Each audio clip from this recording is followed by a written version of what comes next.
1월 달 계속해서 교회 정신에 관해서 이야기를 하는데 성경 말씀으로 처음에 드렸던 말씀이 성경 말씀으로 우리가 마음의 뜨거움을 경험할 수 있다라고 그렇게 말씀을 드렸습니다. 자, 성경 말씀으로 우리의 영혼이 회복될 수 있습니다. 기력이 빠져 있고 지쳐 있는 우리 영혼이 소생케 되어지는 일을 하나님 말씀으로 우리가 그렇게 경험할 수 있다라고 우리는 알고 있습니다. 그리고 나서 그러한 경험을 한 자들이 바라보는 것이 어디냐면 사람들이에요. 사람들. 정말로 소외되고 외롭고 이런 사람들을 바라보는데 그런 사람들을 하나님은 잃어버렸다 이렇게 표현을 하십니다. 그리고 그 잃어버린 자가 돌아오면 나는 기쁘다 이렇게 말씀하시는 거예요. 그래서 아버지 비유를 통해서 하나님께서 우리에게 말씀해 주셨는데 안타깝게도 교회 안팎에 다 있다라는 거예요. 그런 분들이. 우리는 교회 밖에만 있는 줄 알았는데 교회 안에도 있다는 거예요. 그래서 우리가 그걸 좀 깨닫고 어느 교회든지 교회 안에서도 분명히 잃어버린 자가 있다라는 거. 우리가 그걸 꼭 기억하고 그분들을 향해서 우리가 관심을 갖고 기도해 줘야 할 필요가 있다라는 거. 그런 말씀을 좀 드렸고 그 다음에 우리가 해야 될 일이 뭡니까? 내가 구원받은 사람이라면 서로에게 관심을 갖고 주님의 계명인 서로 사랑하라. 새 계명인 서로 마음을 다해 뜨겁게 사랑하라 라는 거예요. 그 서로 사랑하는 그런 마음으로 우리가 공동체를 형성해 나갈 때 하나님께서 살아계심을 세상 사람들이 보는 겁니다. 제가 이 동영상을 저희 아내가 자기 카스에 올렸는데 어떤 우리 막내 그 산후조리원 그 같이 보냈던 예수님을 제가 알기로는 안 믿는 거로 알고 있는데 그 설교를 들었는지 과연 그럴까 이렇게 그리고 사랑하고 축복합니다 뭐 이렇게 좀 썼더라고요. 그래서 과연 그럴까? 그러니까 교회를 바라본 사람들의 시선이 어떤지를 좀 알 수 있어요. 근데 저는 그렇게 이야기를 하고 싶더라고요. 그런 곳이 여긴데라고 우리는 그런데라고 이렇게 말을 전하고 싶더라고요. 여러분이 생각하실 때는 어떻습니까? 저희 GNG 공동체에 그런 곳이 맞나요? 표정들이 갑자기 굳어졌는데 그런 곳 맞습니다. 그죠? 우리는 그런 곳입니다. 그래서 이 상태로 서로 뜨겁게 사랑하면서 더 많은 사람들을 이렇게 반길 수 있는 그러한 공동체가 되기를 바랍니다. 더욱더 우리 공동체가 부흥을 지금 청소년들도 그런 기도 제목을 가지고 기도하고 있거든요. 어떤 친구는 교회 사람들이 많이 왔으면 좋겠어요. 어떤 친구는 교회가 부흥할 수 있도록 해주세요. 이렇게 기도하거든요. 그러면 교회가 부흥하려면 어떻게 해야 될까요? 네? 사람이 많이 와야 된다. 사람이 많이 와야 되면 어떻게 해야 될까요? 전도해야 돼요. 전도. 그렇죠? 우리가 복음을 전해야 돼요. 복음을 증거해야만 없는 거예요. 우리가 흔히 이야기하는 것처럼 뭐 건물을 지어놓으면 사람들이 온다? 이거 엉터리죠, 엉터리. 그렇지 않습니까? 그렇게 해서 와서 뭐예요? 편안하게 예배 생활하고 편안하게 뭐 교회 다닌다? 아니에요. 정말로 그 복음을 듣고 예수 그리스도가 누군지를 알고 그분을 믿고 삶의 주인으로 그렇게 여기면서 그분을 왕으로 모시면서 내 생명이 영원한 생명으로 하나님의 나를 하나님의 나라에 들어가도록 해주셨다라는 거죠. 그리고 이 땅 가운데서도 내가 존재하고 내가 생활하는 이 터전이 하나님 나라다. 이것이 도래했다. 이것을 깨달아가면서 살아가는 거예요. 그것을 하기 위해선 우리가 복음을 증거해야 된다라는 거예요. 그래서 복음 전도를 해야만 우리 교회가 더 많은 사람들이 함께할 수 있다라는 거죠. 제가 개인적으로 신앙생활하면서 재미난 거 두 가지가 있습니다. 하나는 하나님의 백성들이 성숙해가는 것을 보면 재밌어요. 저랑 같이 이렇게 삶을 살아가며 신앙생활하는 여러분들을 볼 때 여러분들이 조금씩 성숙한 모습이 있잖아요. 그랬을 때 저는 재밌어요. 또 하나는 세상에 있던 사람이 교회라는 곳에 처음 와서 급작스럽게 예수님을 막 받아들이는 거예요. 그리고 침례받고 거듭나서 새 사람이 돼서 살아가는 거예요. 그게 그렇게 재밌어요. 근데 첫 번째 거는 제가 개척을 해서 이렇게 교회를 쭉 섬기면서 많이 봤어요. 근데 두 번째 거는 잘 이루어지지 않아요. 이게 조금 저한테는 아쉬운 부분인데 우리 모두가 더욱 분발할 수 있기를 바라요. 내가 변했으면 내가 그걸 전해야죠. 그렇죠? 내 주변에 있는 사람들에게 예수님 믿고 내가 회복되고 내가 새 사람 된 사람인데 하고 그 예수님에 관해서 전할 수 있어야죠. 그래서 우리 교회가 아마도 이 오늘 말씀을 통해서 더욱더 이렇게 복음 전하는 일에 열심 낼 수 있는 그런 사람들이 되기를 간절히 바랍니다. 오늘 본문 말씀을 보면요. 복음이 전해지는 일에는 어떤 힘이 좀 작용한다는 것을 우리가 볼 수 있습니다. 오늘 본문 말씀을 조금만 설명을 좀 해드릴게요. 예수를 너희가 보지 못하였으나 사랑하는도다. 우리가 예수님을 못 봤지만 사랑한대요. 왜 사랑할까요? 그리고 보지 못하고 믿는데요. 그리고 말할 수 없는 영광스러운 즐거움으로 기뻐한대요. 이거는 누군가가 우리에게 그 복음을 전해줬기 때문에 그래요. 눈으로 보고 믿은 게 아니라 듣고. 그래서 그 내용을 설명을 해주고 있는데, 믿음의 결국은 뭐예요? 영혼의 구원을 받는 거예요. 영원한 생명을 얻는 거예요. 우리 이 육체의 부활이 이루어지는 거예요. 그것을 말씀해 주면서 예언하던 선지자들이 연구하고 부지런히 살펴서 절한 거예요. 성령의 감동을 받아 그들이 기자라고, 저자가 아닌 저자는 하나님이라고 기자라고 하잖아요. 그래서 그들이 그렇게 연구하고 살펴서 성령의 감동으로 기록했을 거예요. 그것을 우리에게 계속해서 말씀을 전해 주었다는 겁니다. 그리고 12절에 가서는 이 섬긴 바가 자기를 위한 것이 아니고 너희를 위한 것임이다라는 거죠. 왜냐하면 예수님께서 그 고난 받으실 것, 그리고 영광 받으실 것도 미리 증언하셨다라고 전해주고 있습니다. 그리고 그 복음을 전했던 사람들은 하늘로부터 보내신 성령을 힘입어 복음을 전하는 자들로 이제 너희에게 알린 것이다. 이렇게 얘기하는 거예요. 이 글은 베드로가 쓰고 있습니다. 베드로는 직접 눈으로 봤죠. 봤지만 눈으로 보지 못한 사람들은 어떻게 해서 알게 됐고 사랑하고 믿게 됐느냐. 그거는 하늘의 성령의, 이 성령의 그 힘을 얻어서 복음을 전하는 자들을 통해서 너네들이 알게 된 것이다. 이렇게 이야기를 하고 있어요. 복음이 전해지는 일에는 어떤 힘이 작용을 하는데, 그 힘이 뭐냐면 성령님의 일하심이 있다라는 거예요. 우리가 관계 속에서 관계 전도를 한다 해도 잘 안 되죠, 여러분? 잘 돼요? 쉽지 않아요. 밥을 먹이고 또 교제도 하고 어려울 땐 기도도 해준다 하지만 쉽게 교회 발걸음을 옮기지 않아요. 왜 그러냐면 이 부분이 빠져서 그래요. 인간적인 노력으로 얼마든지 할 수 있어요. 그러나 성경은 분명히 말하고 있습니다. 성령을 힘입어야만 복음이 증거된다라고 말씀해주고 있습니다.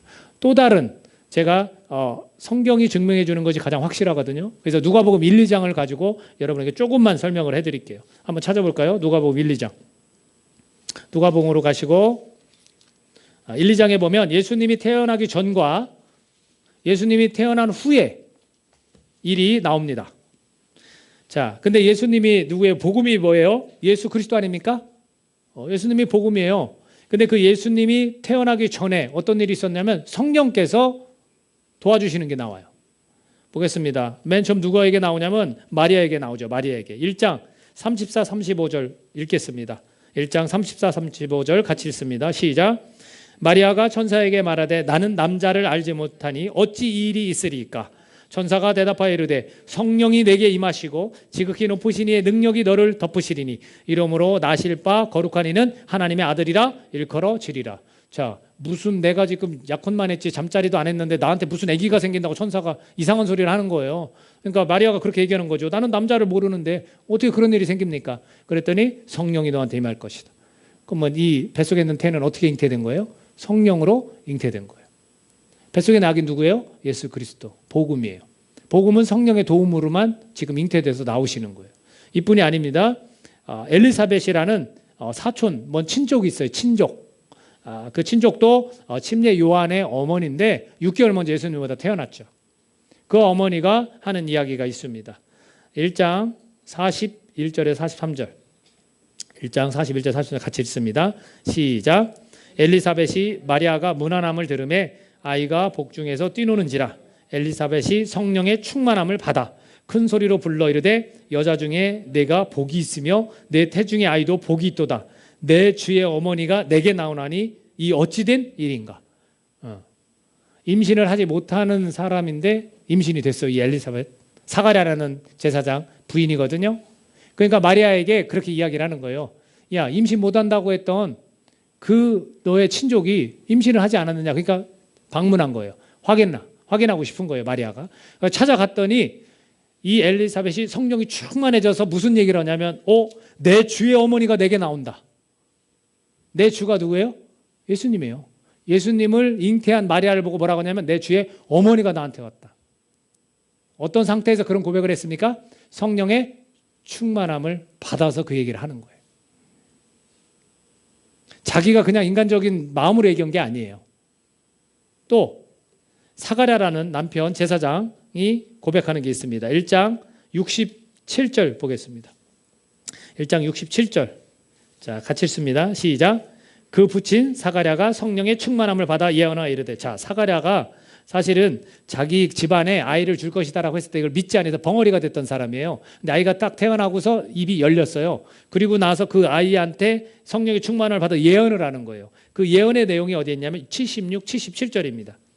76, 77절 같이 읽습니다. 시작.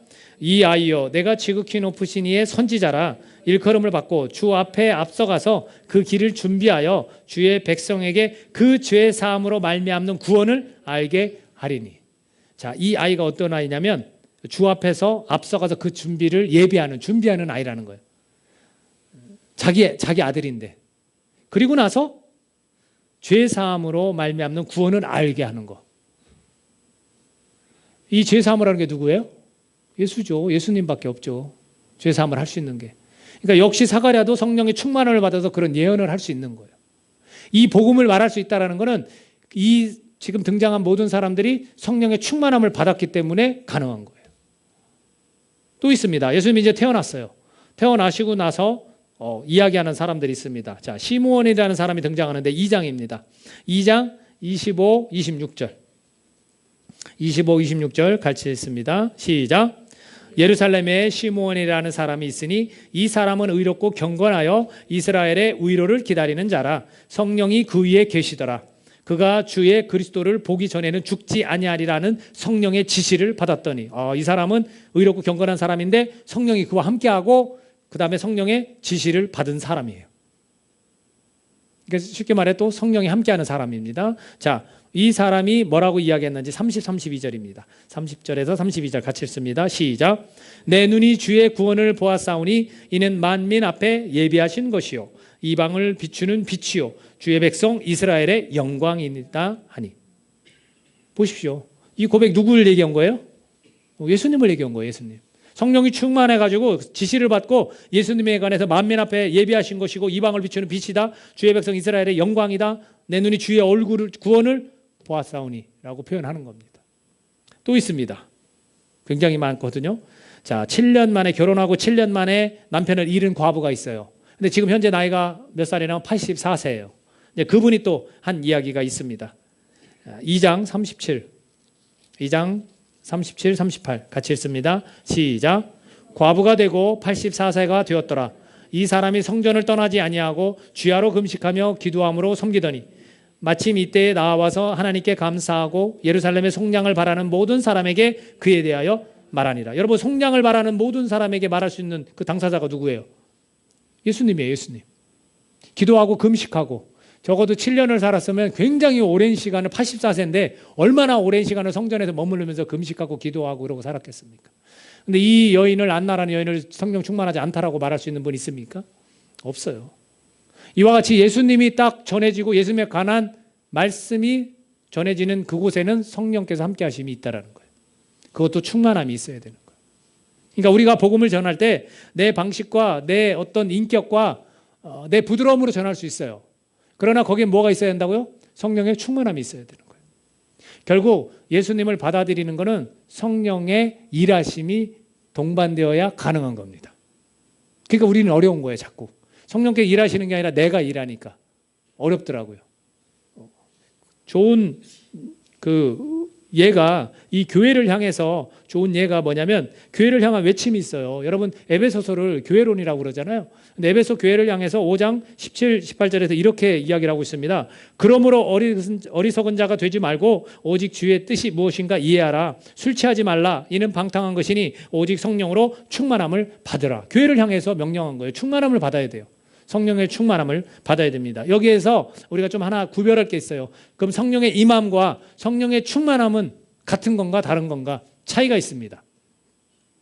자, 말씀을 한 군데 더 찾아보겠습니다. 제가 찾아 읽어드릴게요. 디도서 3장 5, 6절에 보면 이렇게 나와 있어요. 우리를 구원하시되 우리가 행한 바 의로운 행위로 말미암지 아니하고. 자, 우리를 구원하실 때 우리가 뭐 의로움 때문에 우리를 구원해 주셨어요? 아니죠. 뭐라고 표현하냐면 오직 그의 긍휼하심을 따라 우리를 불쌍히 여기시는 거예요. 그래서 우리를 구원해 주셨어. 우리를 선택해 주셨어. 그의 긍휼하심을 따라 중생의 씻음과, 이거는 깨끗하게 만들었다는 거예요. 새로 태어나는 사람으로서 깨끗하게 됐다라는 거예요. 또 하나 성령의 새롭게 하심으로 하셨나니. 성령으로 우리 존재를 뭔가 좀 새롭게 했대요. 우리 구주 예수 그리스도로 말미암아 우리에게 그 성령을 풍성히 부어 주사. 우리에게 성령을 부어 주셨대요. 어떤 시점에서? 중생의 씻음과 성령의 새롭게 하심을 입은 우리가 예수님을 영접한 그 순간 우리에게 성령을 부어 주셨대요. 이게 성령의 임함이에요. 그럼 여기 지금 계신 분들 중에 예수님을 영접하신 분 계십니까? 아멘? 그분들은 성령이 함께 하십니까? 안 합니까? 합니다. 근데 성경에 어떤 부분에 소멸치 말라라는 표현을 하고 계시거든요. 성령을 소멸치 말라. 우리 안에 분명히 계십니다. 근데 그분의 일하심을 막지 말라는 거예요. 그리고 마치 안 계신 것처럼 하지 말라는 거예요. 근데 또 한편으로 성령의 충만함은 뭡니까? 차이가 있다고 그랬죠. 임함은 이렇게 예수님을 믿으면 임합니다. 근데 그 충만함은 에베소서 말씀처럼 술 취하지 말라 이는 방탕한 것이 오직 성령으로 충만함을 받으라라는 거예요. 이거는 술 먹는 사람들에 대한 경고 메시지가 아니라 술을 취했을 때의 그 느낌 있잖아요. 술을 취하면 그 술이 알코올이 나를 이끌어가는 것처럼 성령의 충만함을 받아 그 성령님이 나를 이끌어가도록 하라는 거죠. 술을 취하면 실수하잖아요. 좋은 쪽으로 실수합니까? 아니죠. 나쁜 쪽으로 실수하죠. 그러나 성령에 취하면 우리는 좋은 쪽으로 그 거룩한 영의 이끌림을 받아서 우리가 삶을 살아가는 겁니다. 그렇기 때문에 우리는 함께 하시는 그 성령님이 계시지만 임했지만 충만함을 누리면서 우리는 살아가야 돼요. 항상 충만함을 구하면서 누릴 수 있기를 우리가 바라야 한다는 겁니다. 여러분 성령이 충만할 때와 그렇지 않을 때의 예를 또한 들어보겠습니다. 베드로 있죠. 베드로 오늘 본문을 베드로가 기록했는데 이 베드로가 예수님 앞에서 고백한 게 있어요. 예수님 앞에서 한번 찾아볼까요? 마태복음 16장 가보겠습니다.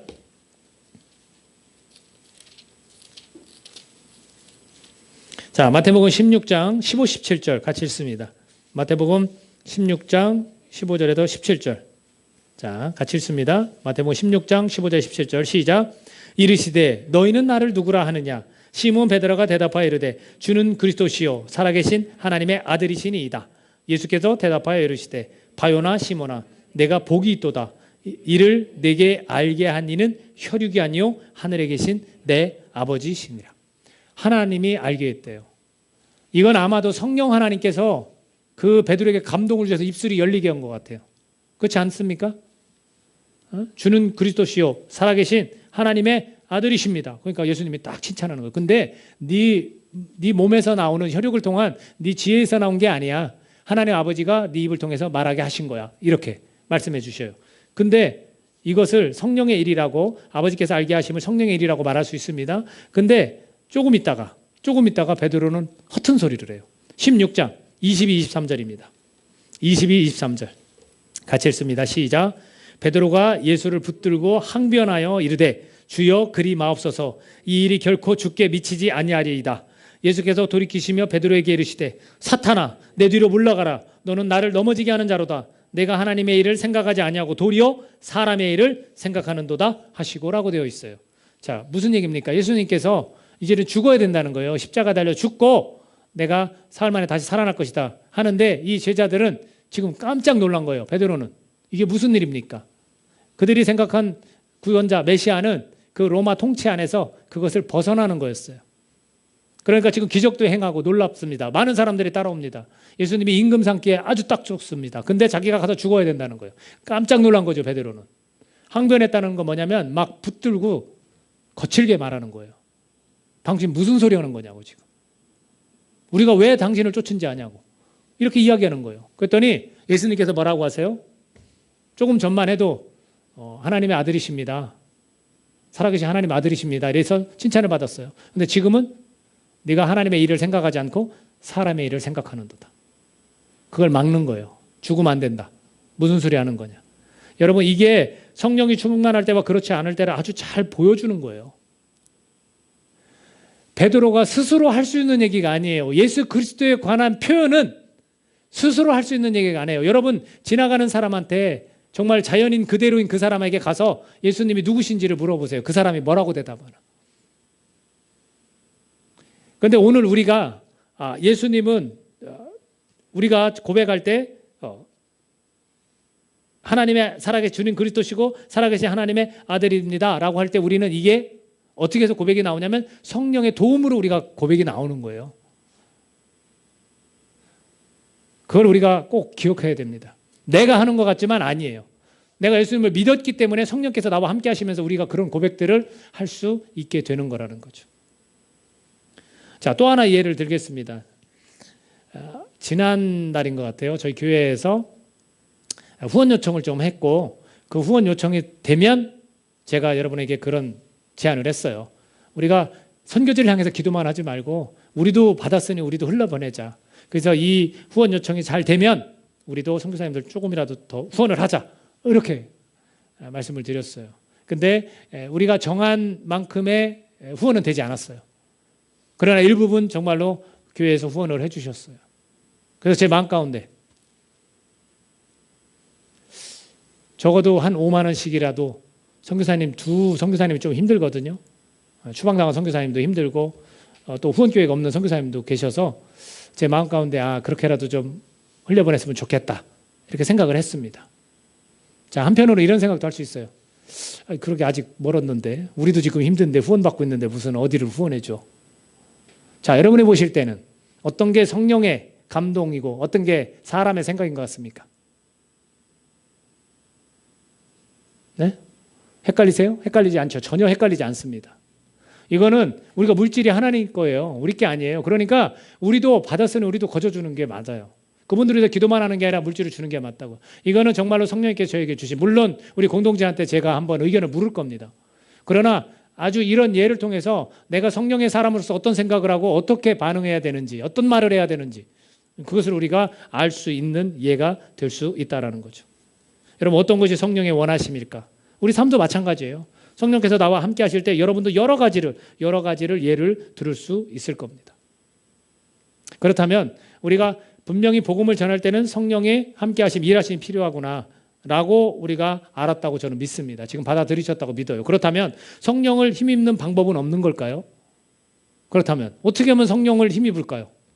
내가 복음을 전하고 싶은데 내가 예수를 믿으니까 성령이 함께 하신다고 했는데 그럼 어떻게 성령을 힘입어서 복음을 전할 수 있게 될까? 어떻게 하면 성령의 이 충만함이 유지가 될까?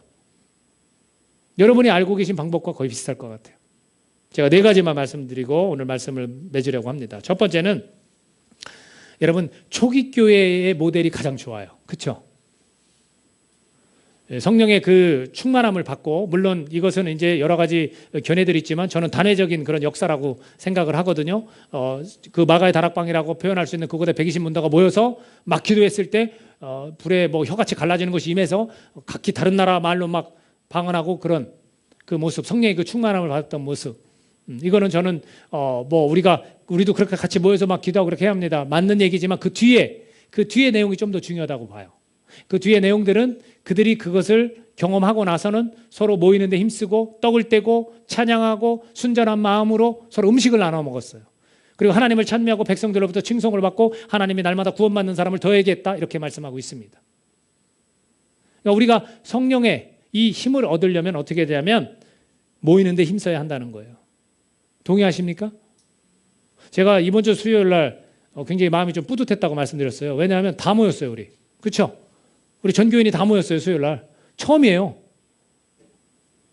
근데 그렇게 모이는데 힘쓰다 보면 우리가 정말로 같이 찬양하고 기도하면서 성령께서 우리와 함께 하시는데 그 성령이 충만함을 우리가 느낄 수 있게 된다는 거예요. 공동체예요, 교회는. 그렇죠? 혼자만의 신앙생활을 하는 게 아니라고요. 새로 개척하는 교회도 마찬가지 아닙니까? 그곳에서 정말 많은 사람들이 계속해서 모여보세요. 어떤 일이 일어나나. 음식을 먹고 나누고 찬미하고 기도하고 해보십시오. 성도들이 다 성령이 충만할 겁니다. 저는 그렇게 믿어요. 그 모델을 분명히 하나님이 보여주셨어요. 초기 교회 때. 또 하나가 뭐냐면 이거와 이어지는 건데 기도와 찬양으로 많은 시간을 드려야 돼요, 여러분. 이거 조금 우리가 하나님 앞에 좀 죄송한 부분 아니에요? 기도하고 찬양하는 시간 여러분들 일주일에 얼마큼 드립니까? 예배 때만 드리는 분들이 있을 거예요. 그거 모질라요. 초기 교회 때 그렇게 안 했어요. 모이는데 힘썼어요. 집에서도 마찬가지고 가족들이 있을 때도 마찬가지고. 그러면 충만할까요? 안 할까요? 상식적으로 생각해도 충만할 것 같아요. 이렇게 해야 우리가 복음을 전할 때 성령님을 힘입어서 전할 수 있게 되는 거예요. 세 번째는 뭐냐면 의도적으로 성령님을 부르면서 여러분 소통하셔야 돼요. 우리가 예수님은 부르고 하나님은 부르는데 성령 하나님은 잘 안 불러요. 근데 제가 볼 때는 그분을 계속 불러야 돼요. 예수님이 뭐라고 하셨냐면 본인이 가셔야 보혜사 성령을 보내주신다고 써요. 그 시대에는 예수님이 제자들과 같이 계셨지만 예수님이 가시고서는 그 초기 교회가 세워질 때 성령의 그 충만함, 그 성령이 임했어요. 그 뒤로 우리는 성령님이 함께 하시는 그 시대 속에서 우리는 살고 있어요. 그러니까 우리가 계속해서 삼위일체 하나님을 부르지만 특별히 더 성령 하나님을 불러야 돼요. 의도적으로. 소통이란 뭡니까? 대화예요. 예를 들어서 내가 어떤 상황에 놓였습니다. 선택을 해야 돼요. 근데 성령님, 내가 어떤 걸 선택하면 되겠습니까? 라고 물으셔야 됩니다.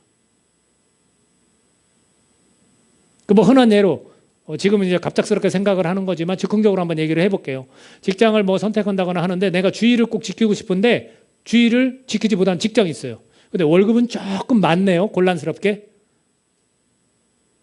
주의를 지킬 수 있는 곳은 내 연봉이 작아요. 주의를 지킬 수 없는 곳은 그래도 한 달에 한두 번은 지킬 수 있대요. 근데 한 달에 한두 번은 출근을 해야 돼. 연봉이 많아. 자, 성령님께 물어야 돼요. 그럼 열어보실 때는 성령께서 어떻게 감동을 주실 것 같습니까? 당연한 거죠. 하나님 앞에 예배 드릴 수 있는 곳을 선택해야 되는 거 아닙니까? 근데 묻습니까? 안 묻습니까? 안 묻는 거예요. 뭘 생각합니까? 연봉을 생각하는 거예요. 그리고 자기 자신은 자유를 누리는 거죠.